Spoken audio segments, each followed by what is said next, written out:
Jopuonj kokalo kuom riwruoge ma kedne ratiro mag obuogo weyo telo ni penj madongo ma higani ka gikoni duol matayo penj jowinjo man jogi mabiro telo ne penjgo pone gionge kod lai makare mar dhi tieko ng'ur ma jopuonj osebedo go kuom higni ewi lwasi marach mar tich kama ruo deko machudo. Judith Omondi otwak kod riwruok mar KNUT kaachiel gi mano mar KUPPET ka bende omanyo twak ma jagoro migawo mar somo mane ochopo e od bura maduoko penjogo. Gi matin ne dweche 2 kende to penj madongo chakore pachoka. Riwruoge mag jopuonj kama oriwo KNUT kod KUPPET obuogo bedo mabor kod weche mag telo ne penj kaluwore gi yom ma osebedo ka neno bang' tayo penj go.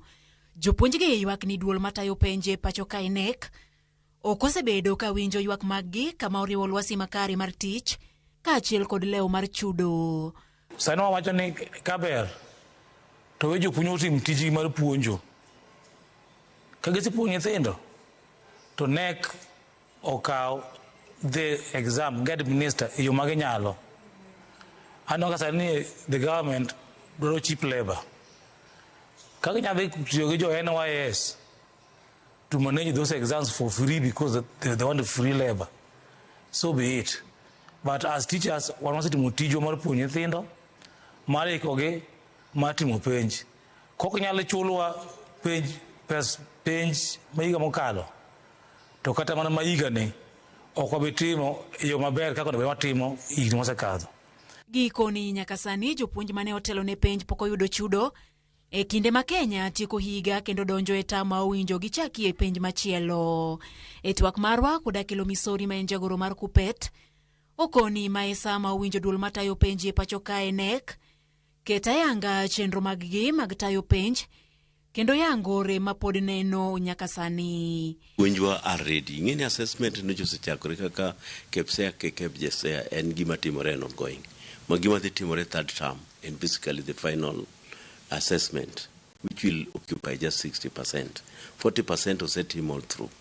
Wang'eyo very well ni gima koro dong en supervision of KCP, KCSE. Only KCSE is waiting to be done. Apparently this time round, kapok otime, to nego beni all supervisors, all invigilators, all security personnel mano take part in the supervision of the other exam, kata invigilation, onego beni osechul. Ndalo 4 ma okalo, jagoro migawo mar somo John Ololtwa ne ochopo e nyim komiti mar somo e od bura kendo yango ni omenda mane omi duol matayo penj ne tin kendo sani e ka gichano tieko go wigi duto. There was some shortfall in the allocations and as a result some of the pending bills were incurred.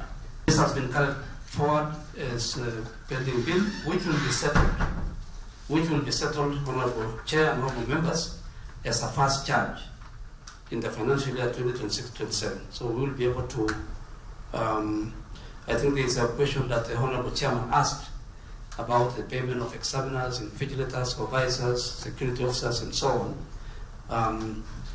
We will be able to, under the financial year 2026-27, we have captured this as a first charge, so we will be able to pay the invigilators as soon as that 9.9 billion is accessed.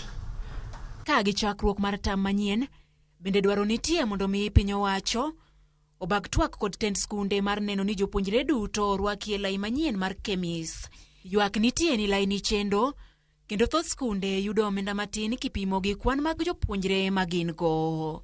Ok wabi yie ni jopuonjwa idhiro bedo toast left and right ni ok ginyal offer services nikech pesa michiwo ne gitin nikech nyithindo ma obedo captured the system gin nyithindo matin.